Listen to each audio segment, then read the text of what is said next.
Hello, Assalamualaikum. Welcome to the channel. Nama aku Ahmad Ikmal. Dalam video kali ni aku akan cerita dekat hampa semua pasal sebuah deck M Combo. Nama deck M Combo ni X1S GT. Latest punya design. Sebelum ni dia ada X1S. Kali ni dia buat keluar X1S GT. Okay, brand dia adalah Aun. Selama ni aku duk ingat sebut Auni. One day aku tanya dekat Brian, macam mana nak sebut nama brand ni? Dia kata sebut Aun, bukan Auni. Aku guna Google Translate pun disebut Aun. Aun. Aun. Aun. Aun. Aun. Aun. Aun.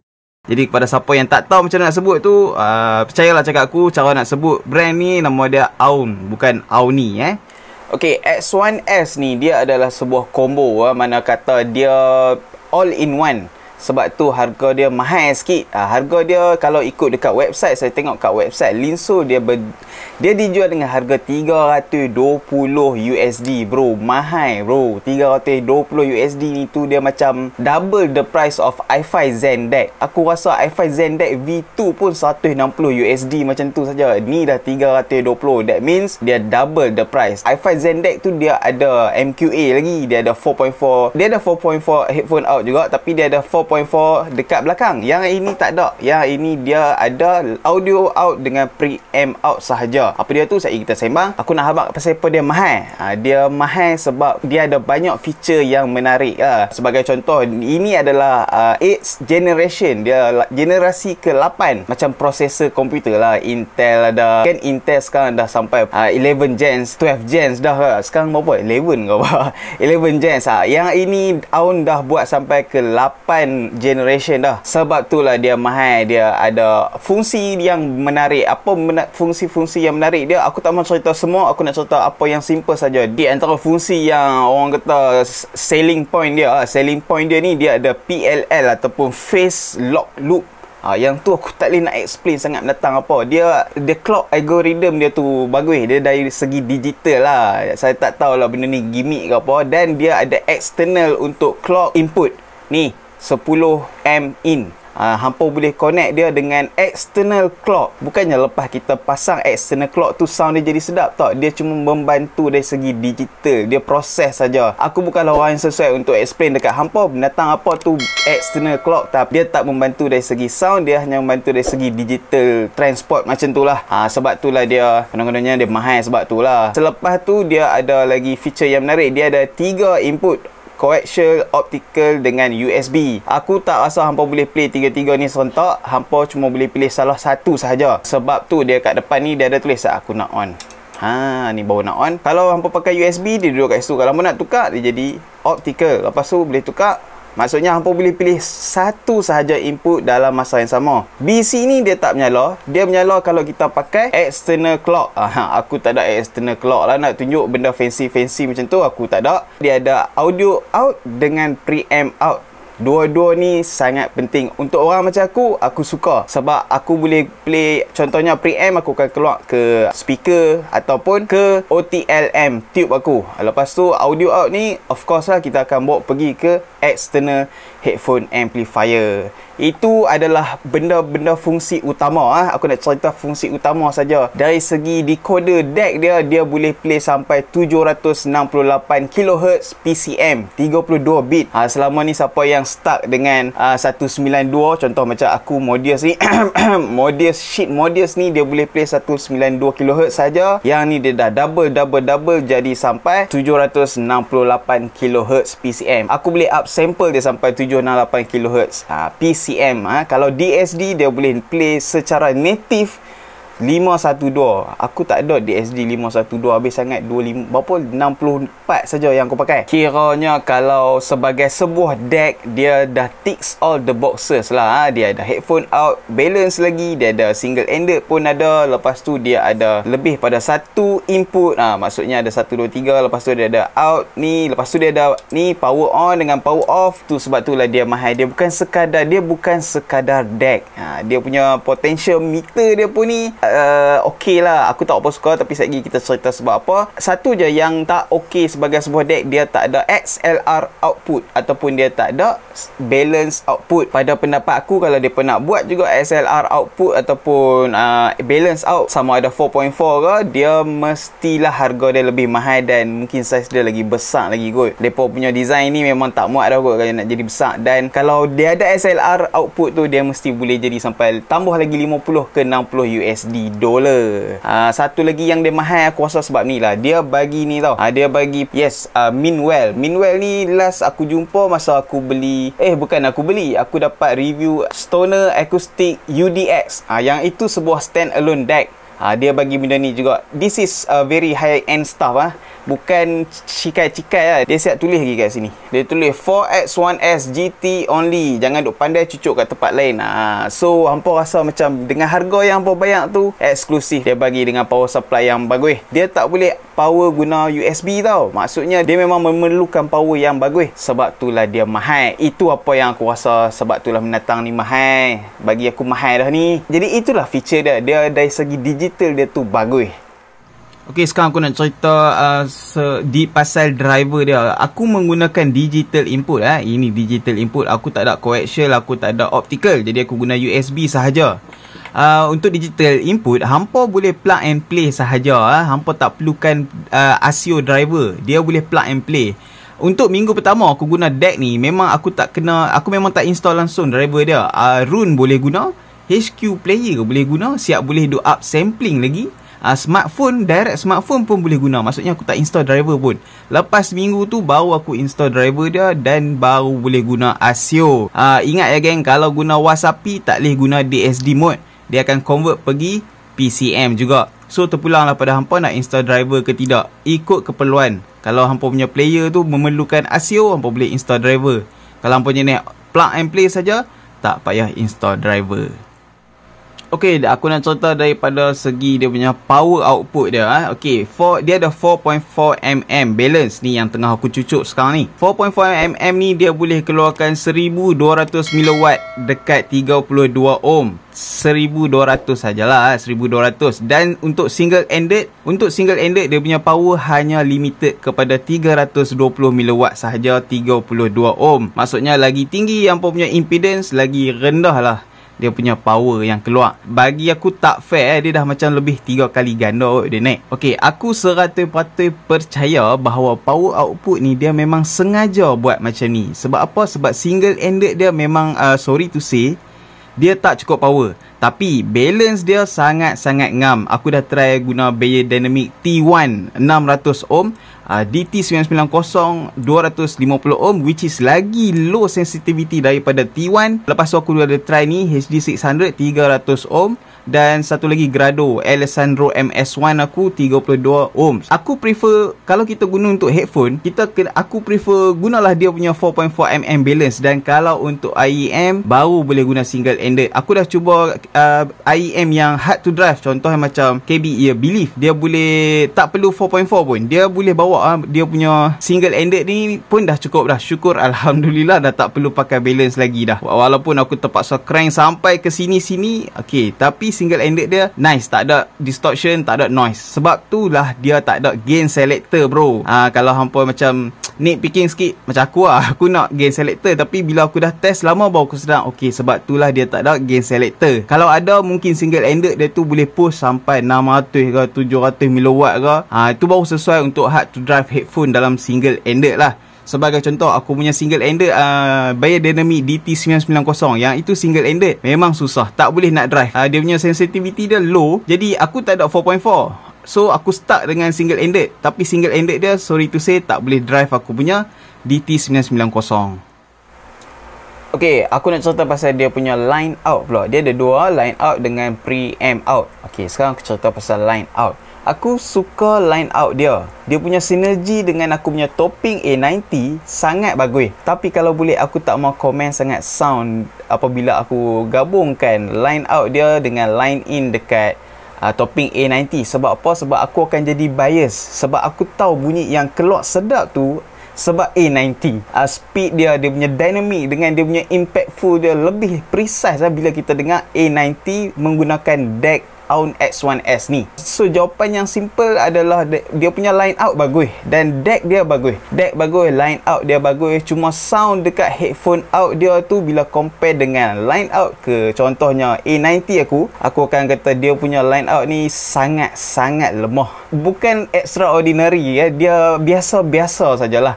Aku bagi contoh simple kepada siapa yang tak pernah dengar bunyi headphone external headphone amp yang contoh macam A90 ni, bila kita compare dengan all-in-one combo punya headphone out. Aku bagi contoh simple, dia macam ni. Okey, katakanlah kita pakai satu headphone, kita cucuk dekat deck ni, lepas tu volume kita dah macam ni, kita rasa macam wish, oi dah sedap ni, headphone ni memang dia boleh drive ni. Dia boleh drive sangat-sangat. Lepas tu kita bawa kuat sikit ni, kita rasa macam oi okey lagi. Lepas tu kita kuat lagi, kita rasa macam okey, dia rasa everything dah macam crowded, bunyi dah crowded sangat. Kita dah rasa macam spiking sikit, dia dah ada harshness sikit. Lepas tu kalau kita keluar guna line out deck ni ke A90 topping, hampa guna headphone yang sama, deck yang sama, hampa akan rasa macam sound tu dia lagi besar tau. Jadi apa yang hampa dengar kat headphone out deck ni adalah dalam 30 to 40% sahaja apa yang hampa boleh dengar. Bila hampa guna kat topping A90 ni, dia akan jadi lagi besar lagi. Dia akan rasa headroom dia lebih dan hampa akan rasa yang mana yang banyak instrumen tu hampa akan rasa lagi sedap dengar. Dia memang sangat beza. Dia different level lah dia. So my point is dia punya line out dia bagus juga dan dia punya headphone out dia ni sebenarnya okey sajalah. Okey, selepas line out kita ada apa? Kita ada satu lagi preamp out. Okey, preamp out ni aku suka juga. Untuk preamp dia, aku tak sangka it took me by surprise bahawa dia punya power betul-betul dapat match dengan sinergi aku punya dark voice. Okey, one thing bila kita pakai OTLM ni, hampa kena ingat dia perlukan power matching yang bagus. Ini apa yang orang bagi tahu kat aku lah. Mula-mula aku macam okey je lah. Lepas tu bila aku lama-lama guna OTLM baru aku faham dia perlukan input yang bagus. Lagi bagus hampa punya output stage dekat deck ataupun preamp, lagi bagus lah bunyi OTL headphone amplifier hampa tu. Dia akan dia memang memerlukan power matching yang bagus. Trust me, solid state dan OTL punya input power jangan buat main-main. Sebab bila kita guna preamp out ni, kita boleh guna volume ni tau, control dia. Okay, kita boleh adjust control dia kat sini. Jadi sinergi yang keluar ke preamp tu, in this case my OTL dark voice lah, memang sangat-sangat match. Aku boleh control volume kat sini dengan control volume dekat OTL amp. Jadi preamp dia aku dah test, dekat speaker pun dah test, memang sangat baik. Aku suka dia punya line out dengan preamp out dia, aku bagi 5 star lah. Okey, jom kita cerita pasal dia punya sound macam mana. Aku nak bagi simple je. Dia punya tone sound dia ni pada pendapat aku lah, telinga aku. So aku dengar dia sebagai sebuah sound yang sangat engaging dan bersifat natural bright. Dia berlawanan daripada bunyi Modus aku. Modus aku ni dia smooth dan warm. Karakter bunyi macam ni, sorry to say, aku rasa dia sangat-sangat digital, macam robotik sikit. Tak tahulah sebab apa. Dia punya timbre dia kadang-kadang aku rasa macam okey, kadang-kadang dengar macam metallic sikit. Mungkin sebab dia punya treble dia ada extension yang macam terlebih kot. Mungkin aku salah match dengan headphone ke, tak tahulah kan. Semua track aku dengar macam penuh airy dekat bahagian 10 kHz ke atas. Dan dia punya bass pada aku dia macam neutral je, tak ada lebih tak ada kurang, which is very okay. Dia accurate. Karakter bass dia tu linear saja. Sub bass dia pun macam ada roll off sikit. Dia tak ada lebih-lebih macam aku dengar dekat Modus. Sub bass dia kita boleh rasa, sub bass dia lebih sikit. Bass dia thicker sikit. Yang ini dia accurate. Dia punya bass tu accurate. Vokal dan instrumen masing-masing aku rasa sangat jelas lah. Dia memang resolution yang baik. Kalau nak dengar instrumen, kalau nak dengar setiap instrumen, setiap voice, sangat resolution dia sangat cantik. Tak ada lah aku nak complain kat sini. Dia punya vokal perempuan solo, yes, boleh rasa engagement tu. Kalau hampa dengar satu album vokal perempuan ke, okey, yang tu tak ada masalah. Hampa akan rasa dia punya full engagement memang dapat lah. For me, benda tu dah cukup green light dah untuk aku simpan deck yang bunyi macam ni. Hello, come on lah. Dia the opposite of apa yang aku ada dengan Modus kan. So kalau aku simpan lah deck macam ni. Treble dia je, dia macam ada extension yang lebih sikit. Walaupun kadang-kadang dia ada bunyi grainy sikit. Itu kalau aku pakai DT990. Sebab DT990 pun dia dah V-shape kan. Treble tu dia ada bunyi grainy dan harsh sikit. Tapi lain headphone, lain bunyinya. Kalau contoh dengan HD600, aku suka treble yang macam deck ni hasil kan. So your mileage may vary sebab kita lain-lain pakai lain-lain headphone. Okay, satu lagi dia punya sound ni, dia ada digital filter tau. Dia dah bypass filter yang original daripada ES Saber tu. Dia buat filter dia sendiri. Dia ada 4 digital filter, iaitu standard general, standard headphone, pure general dan pure headphone. Binatang apa tu ni ha. Sekarang ni nampak dia bertukar. Ni filter lain. Tekan lagi, ada filter lain. Lepas tu dia patah balik, pergi kat sini. Yang ini standard general, yang ni standard headphone. Dua-dua ni standard, yang dua kat belakang ni adalah pure. Mode dia pure general dan pure headphone. Binatang apa dia pula ni yang digital filter ni? Betul ke bunyi lain-lain? Mai sini aku nak cerita. Aku dah dengar satu persatu dan aku rasa yes, sangat berbeza. Jadi apa yang beza dia, aku akan cuba sedaya upaya secara simple ya aku nak bagi tahu apa beza dia macam ni. Pure mode ni pure, dua belakang. Pure mode ni bunyi dia lebih forward. Dia fun dan balance. Dia ada satu karakter yang balance. Aku suka bunyi pure. Ada karakter sikit lah daripada standard mode ni. Lepas tu standard mode ni bunyi dia macam laid back sikit. Lepas tu dia punya treble tu dia lebih harsh dia dekat upper treble. Dia macam ada booster lah dekat upper treble tu. Bila kita pergi dekat pure dah tak ada dah. Dia dah balance balik. Dan macam ada recess sikit dekat area mid range kalau kita guna kalau kita guna standard mode. Vokal dengan instrumen dia warm dan lebih nipis, thinner daripada pure mode. Jadi apa beza general dengan headphone? Kita tadi ada standard dengan pure, tapi dua-dua tu ada general dan headphone. Mula-mula aku duk garuk kepala jugalah apa benda beza bunyi depa ni ya. Standard lah, general lah, headphone lah. Dan selepas guna headphone yang betul baru aku sedar bahawa ada perbezaan dia. Okey, kalau kita pilih general, bahagian mid bass dia macam ada neutral sikit. Dan kalau kita dengar headphone mode, tadi general, kalau kita guna headphone pula, automatic bass dia jadi sedap. Memang merecik habis bass dia. Dia macam berada di tengah-tengah di antara X bass dan true bass. Pada siapa yang familiar dengan hi-fi punya X bass dan true bass, aku rasa aku rasa headphone mode ni, kalau kita pilih headphone mode, dia nak ke arah X bass, bukan true bass. Bila aku A/B daripada hujung sekali ni, which is pure headphone dengan standard general, benda yang paling utama aku dengar, first thing aku perasan adalah bass dan vokal dia bertukar tempat. Dan pada pendapat aku, digital filter dia 5 bintang. Memang bagus digital filter dia. Sebab apa? Sebab untuk orang yang ada banyak collection of IEMs ataupun headphones, dia boleh pilih filter sesuai untuk match dengan gear yang dia nak pakai. Contohnya HD 600 aku akan pilih pure headphone, dan kalau untuk grado headphone aku akan guna standard headphone. Ni standard headphone. Lepas tu, dan kalau untuk pure general yang ni coax ni, aku akan guna something yang V-shape, contohnya DT 990 by Dynamic. So hampa boleh pilih lain-lain filter untuk lain-lain headphone. Aku baru saja lepas dengar lagu Slipknot. Oh, mak jatuh pula. Cut. Okay, ini T3 Plus. Aku guna 4.4. Volume aku kat sini pun dah kuat sangat dah. Ni lebih sikit lah, macam tu lah. Tahu tu je aku guna. Okay, aku nak contoh sikit daripada segi teknikal bunyi dia. Deck ni dia punya imaging dia bagus. Imaging dan separation dia bagi aku adalah sangat sharp dan precise. Tapi dia still ada tapi. Dia boleh jadi, macam aku kata tadi, dia ada bunyi digital kuat sangat.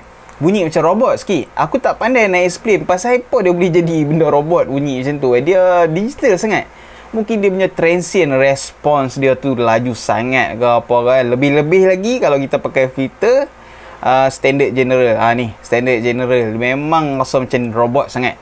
Mungkin dengan dia punya airiness yang lebih dekat treble tu, dia menghasilkan 3D layering ke apa yang banyak membantu bagi jadi instrument separation dia tu on point. Dia boleh bunyi digital sangat. Sebab contohnya macam ni macam dalam track yang mastering dia bagus. Contoh album Dunia Batas Payung Teduh, bunyi gitar dengan double bass tu daripada kiri dan kanan. Intro dia bass kat kiri, gitar kat kanan. Tengah tu kita boleh nampak, kita boleh secara realistiknya nampak kita kat tengah tu kosong. Lagu tu intro dia start dengan gitar dengan bass. Bila verse pertama masuk, vokal betul-betul appears dekat depan mata kita. punyalah nak habang. Bagus dia punya imaging dia tu. Sebelum masuk chorus pula, dia ada satu part bunyi yang macam ada bunyi mute trumpet. Jarak bunyi mute trumpet tu dengan rhythm section, dia rasa macam ke arah ke kanan sikit dan sangat precise. Rasa macam boleh bayang kedudukan trumpet tu duduk kat mana. Inilah apa yang aku panggil dia macam accurate reproduction. Tak ada soundstage yang melampau-lampau, tak tinggi, tak jauh sangat. Dia just nice dan mungkin sikit je beza daripada bagaimana album ni sepatutnya berbunyi. Dari according to sound engineer, kita dapat the very precise bunyi apa yang sound engineer nak buat. Contoh lagu lagu Slipknot yang aku dengar tadi, lagu Circle, intro dia memang bulu roma weh. Dia ada dynamic crescendo dekat intro tu. Separation dia antara instrumen, dia ada gitar, lepas tu dia ada bunyi apa benda atau piano ke apa, lepas tu dengan vokal. Bagai aku kata tadi, DAC ni dia memperkenalkan kat aku apa itu artinya sebuah instrumen separation. Single dynamic driver saja aku dengar tadi. Dan satu lagi yang buatkan aku suka DAC ni, dia punya background dia sangat gelap, pitch black, gelap segelap-gelapnya, macam segelap-gelap masa depan aku. Betul-betul silent 1000%. Memang kita tak akan rasa ada bunyi noise dan kita tak akan rasa ada bunyi distortion walaupun tengah high volume dan kita tekan pause. Punyalah nak abang kata komponen dengan design DAC ni, dia punya interior dia ni memang ke arah high end. Dan DAC ni bagi aku adalah sebuah DAC yang boleh push micro details dalam headphone ataupun IEM. Memang jelas sejelasnya kalau aku compare dengan sheet modules ni, bahawa micro detail yang selama ni aku dengar dekat sheet adalah dalam 30, 40, 50% saja. Guna X1S GT ni, ambil hang, dia bagi micro detail 100%. Apa yang aku tak pernah dengar sebelum ni dekat T3 Plus pun aku rasa macam lebih enhance. Dia punya micro detail sebiji-sebiji dia bagi.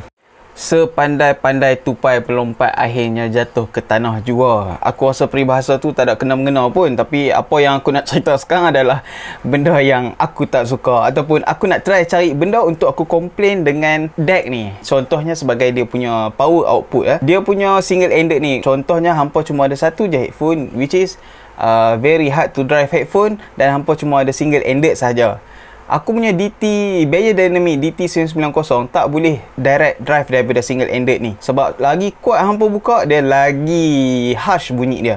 Sebab dia tak properly drive. Dia perlukan voltage yang kuat lagi. Dia tak cukup. Single ended dia memang tak mampu untuk bawa headphone yang macam aku kata tadi. Benda yang first aku nak complain adalah dia punya single ended. Nombor dua benda yang aku nak complain adalah dia tak ada sample rate indicator. Lampu LED dah ada, tapi lampu LED ni tak ada function, memang tak berfungsi. Lepas tu dia tak ada lah digital indicator. Aku nak sample rate indicator, simple je. Modules pun tak ada. Ini Aun X1S GT dah ada lampu LED pun tak boleh nak buat.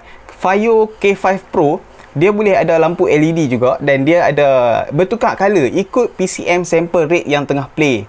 Contohnya 48 kHz lampu color lain, 44.1 lampu color lain, dan DSD lampu color lain, 96 kHz lampu color lain. Kenapa yang ni tak ada? So point nombor 2 adalah dia punya sample rate tak ada indicator. Okey, nombor ketiga, dia punya filter. Kan lepas yang ni double klik dia akan pergi ke filter yang lain. Double klik lagi dia pergi filter yang lain. Dia tak boleh patah balik. Contohnya sekarang aku nak dengar standard general, lepas tu aku dengar standard headphone. Aku nak patah balik standard general tak boleh. Aku kena tekan lagi banyak kali baru dia patah balik. Okey, point aku nombor 4 adalah dia punya finishing dia. Hampa nampak macam okey kan? Sebenarnya aku tak suka finishing dia. Kalau tergurih sikit, nampak?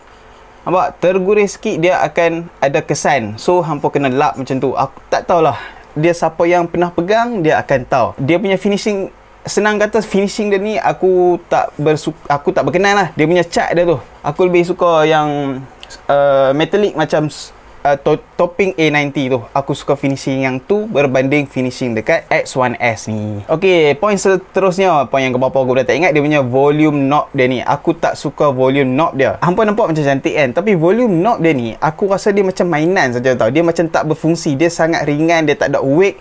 Contoh macam ni, okey, dia ada weight sikit, kita ada rasa dia punya berat dia, kita rasa dia punya ada berat lah. Yang ni dia rasa macam toy saja tau. Macam function kau tak function pun. Dan ada ketikanya setiap kali aku pusing, dia sangkut kat tengah-tengah. Pusing dia macam tersangkut tau. Macam mana tau, dia tak smooth lah, dia tak lancar. Volume potential meter dia ni memang aku tak suka. Okey, poin seterusnya aku ada benda yang pelik Benda yang pelik aku jumpa dekat deck yang canggih ni. Kalau guna filter nombor 3 ataupun nombor 4, which is pure mode, dia pure general dan pure headphone, ada benda yang tak betul. Dia punya timing dia lari. Kalau kita play lagu, contohnya aku play satu lagu dekat Spotify, dia akan start dekat saat keempat ataupun saat kelima. Kena manually drag balik pergi ke saat pertama, baru boleh dengar daripada minit 0.00. Mungkin sebab ni lah dia ada external clock input Ni benda lah ni. Ada option untuk kita letak external clock ni. Aku rasa dia ada kena mengena dengan point yang aku tengah bagi tahu ni. Annoying lah bro, memang annoying gila babi lah bro. Dia punya external clock input ni memang untuk reclock dia punya digital timing ke whatever, tapi benda tu sangat-sangat annoying. Memang first time aku jumpa tu memang aku maki berkandak-kandak ni. Apa hal ni, aku start lagu tiba-tiba start daripada saat kelima ni. Dia annoying lah. Dia tak mengganggu performance, tapi dia memang mengganggu hidup aku. Mungkin bila kita guna external clock ni, mungkin dia tak akan jadi lagi lah isu ni. Itu saja bagi aku dia punya point yang aku tak suka. Kalau ada lagi, aku akan bubuh kat ruangan komen, tapi setakat lah yang aku ingat yang tu saja. Okay gang, my last point is untuk siapalahkah yang sesuai pakai AUN X1S GT ni. Tak banyak point yang aku boleh fikirkan, cuma aku boleh fikir kalau someone tu dia perlukan deck berharga 400 USD ke bawah, hampa boleh jimat lah, sebab harga benda ni 320 USD saja. Mungkin ada diskaun ke, hampa tunggu kalau ada orang nak jual second hand ke apa, hampa boleh belilah, sebab dia sebagai one deck to rule them all. Aku rasa dia ada almost everything untuk hampa perlukan dalam sesebuah deck. Line out dia bagus, dia ada preamp, dia ada coaxial in, dia ada optical input, dia ada digital USB input, semua sekali dia dah bagi. Dengan dia punya power pun dah bagi sekali, power brick semua dia dah bagi, bukan calang-calang punya, bukan cap ayam, dia dah bagi yang bagus. Design dia bagi aku cantik. Kalau hampa nak letak atas meja sebagai stand alone, dia memang sangat cantik lah, sebab dia punya lampu LED ni cantik. Sebenarnya lampu LED ni boleh padam tau Ustaz. Kita tekan lama-lama, yes, dia akan terpadam. Bagi aku dia punya overall design dia cantik untuk kita letak stand alone. Kita letak satu benda saja atas meja. Jadi kalau hampa someone yang nak cari satu benda saja atas meja dan hampa tak perlukan MQA, hampa tak perlukan Bluetooth, aku boleh recommend benda ni. Dan aku rasa AUN ni memang jarang nampak produk yang rosak, jarang ada produk yang faulty. Dan aku rasa aku pernah nampak orang tulis review, dia kata AUN punya produk ni boleh bertahan selama 5-6 tahun. So kalau hampa beli pada tahun 2022, aku rasa 2026 nanti pun boleh pakai lagi. Hanya berbaloi kalau hampa memang mencari benda ni. Kalau macam hampa dah ada deck lain dan tak perlu untuk beli deck, tak payahlah beli. Aku cuma recommend kepada orang yang nakkan something yang design, dia memang dig dia punya design. Dia kata macam aku minat betul design GT ni. Dan juga kepada siapa yang tak suka stack benda, dia tak suka headphone amp yang stack 2-3 tingkat, dia nak satu je semua benda, dia nak satu je all in one macam aku cakap tadi. This is the right product for you. Memang sangat sesuai. Dia ada lah 4.4, dia ada single ended, hampa boleh pakai dekat IEM pun boleh, headphone pun boleh. Kalau tak kena dengan hampa punya budget, hampa tak perlu beli. Hampa boleh alternatif dia, hampa boleh beli K5 Pro. Okey, Vaio K5 Pro, lepas tu i5 Zendeck V1 ke V2 ke. Lepas tu kalau hampa ada bajet yang lebih, hampa nak rasa macam high end punya soundstage yang bagus, micro detail yang bagus, all in one, hampa boleh beli X1S GT. Okay geng, aku lagi sekali aku nak thank you kepada Brian lah, sebab Brian yang hantar benda ni dekat aku. Thank you Brian sebab include me in your tour list. So lepas ni aku akan hantar kat orang lain pula. Aku kalau ada duit, aku rasa one day aku akan beli jugalah. Jadi kalau hampa suka aku duk sembang mengepu panjang ni, hampa tolonglah tekan like video ni. Dan kepada siapa yang tak subscribe lagi, tolong subscribe video ni. Aku akan cuba beritahu apa yang aku suka, sebab apa yang aku nak selama ni adalah music saja. Aku cuba nak play music saja. Ini adalah produk-produk gear-gear untuk aku melayan muzik saja. Kalau aku rasa dia sedap untuk muzik aku share dengan orang. Kalau aku rasa tak sedap, aku akan bash dia ataupun aku akan tak buat review langsung. Kita jumpa lagi kat video yang lain. Assalamualaikum. Calo.